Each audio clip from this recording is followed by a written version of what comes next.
Magandang umaga po sa mga sa inyong lahat, sa ating mga viewers, no? So for today, i-sound check ko yung binili kong power amp. Ang model niya is Ace C5.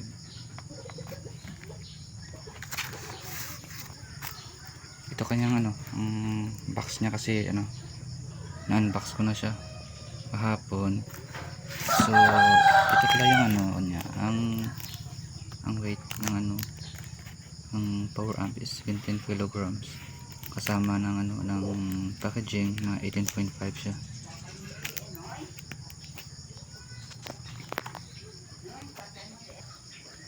And then ito siya yung actual unit niya, is C5 volume controller niya per channel.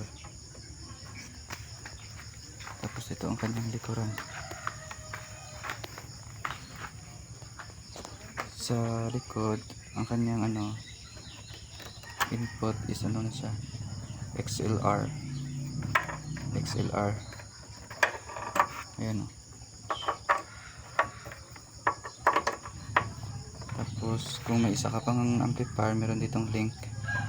Dito mo lang ilagay yung XLR na isa, tsaka i-connect sa another power amp, para dito siya kukuha ng supply sa amp na ito, kung gagamit ka ng link. Kung wala, okay naman. Then ito ang kanyang binding output ng speaker. Dalawa lang, 1, 2. Then meron siyang output na speak on type A and B. Tapos dito meron siyang mga selector, siguro to sensitivity 1.0, then may 0.77 volts, may 1.5 volts. Then ito selector ng pass, parang full range siya na full range, may mid siguro sama. Then sa low pass filter, siya, more on bass na lang siya, low pass filter. Then dito selector ng type ng setup na gusto mo, bridge, mono sa gitna, stereo. So ngayon naka stereo yan. Siguro alam nyo na rin yung ibig sabihin niya ng stereo, yung setup, mono o parallel, tsaka bridge. May siya, may mini fan, dalawa, isa sa kabila, para iwas uminit ang niya, transistor niya. Then gumamit ako ng mixer, kasi hindi natin siya matest ang sound check kung wala tayong walang mixer. Ito gamitin din, mixer, at saka ito, para ma sound check natin siya. Bluetooth lang gamitin ko, connected na to siya.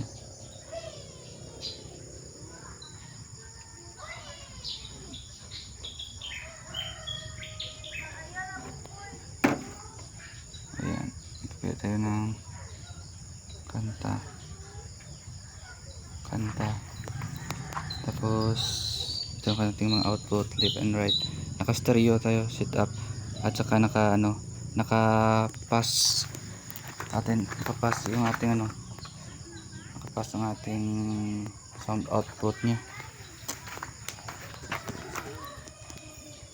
I-on natin yung power amp.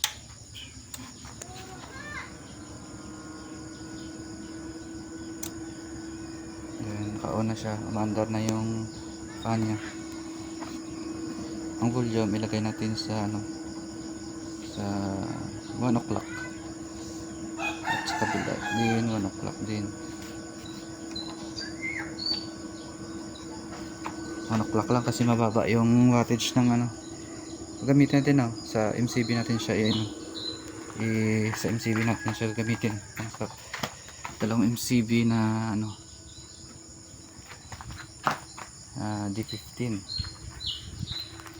Dito natin siya i-test ang ating power amp. So ito ang ating volume, main volume ng mixer. Sige, play ko na.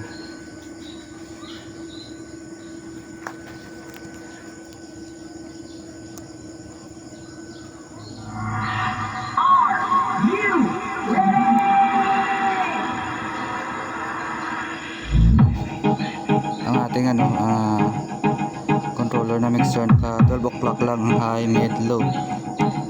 High, low, mid, and high. Naka lang siya, naka 12 o'clock. Taasan natin ang volume.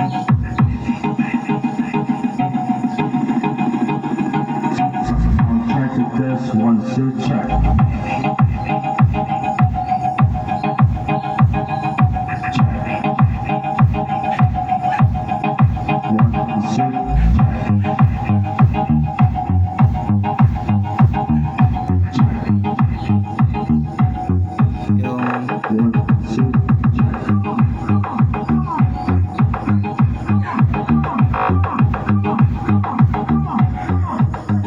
Ang gain natin naka 1230 yung gain. J. Christian, live bam,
the best. Naka full range siya, may sound. So ngayon i-switch natin yung mode niya sa gawin nating low pass filter. I-off ko muna yung power amp natin para safety. Then switch natin sa low pass filter para more on siya, more on bass. Susubukan natin yung pagkakaiba. Saka yung speaker nakakabit pala sa MCB, yun, instrumental. Power on natin ulit.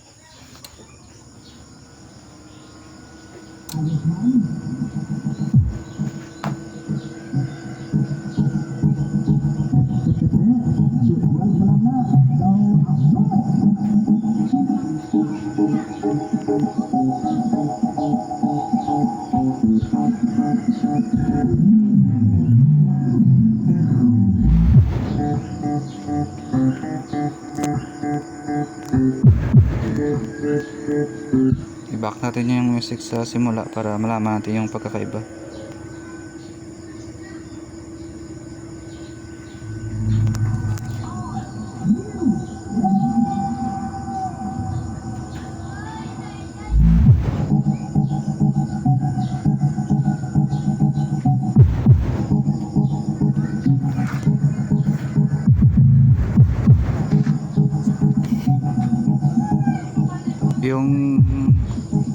Yung namin yung bubong sumasabay sa pag mataas yung bass na lumalagating, kaya medyo baka magtaka kayo kung yung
So nagba-vibrate po yung bubong. Sumasabay yung ano, ang pag-vibrate. Hindi maganda yung ano. Sana gamitin ko sa outdoor kasi ano, kasi so umulan kasi kaya dito na lang. So pa-support naman ng ano ng aking channel po, pa-subscribe naman po. Tapos sa susunod na ano na video, i-picture ko naman yung ano, ito naman yung i-picture ko sa sunod. Gamitin natin yung DJ controller, no mark po yan sa susunod yan na ano na vlog. Thank you po sa pagpanood, sa oras nyo. Maraming salamat.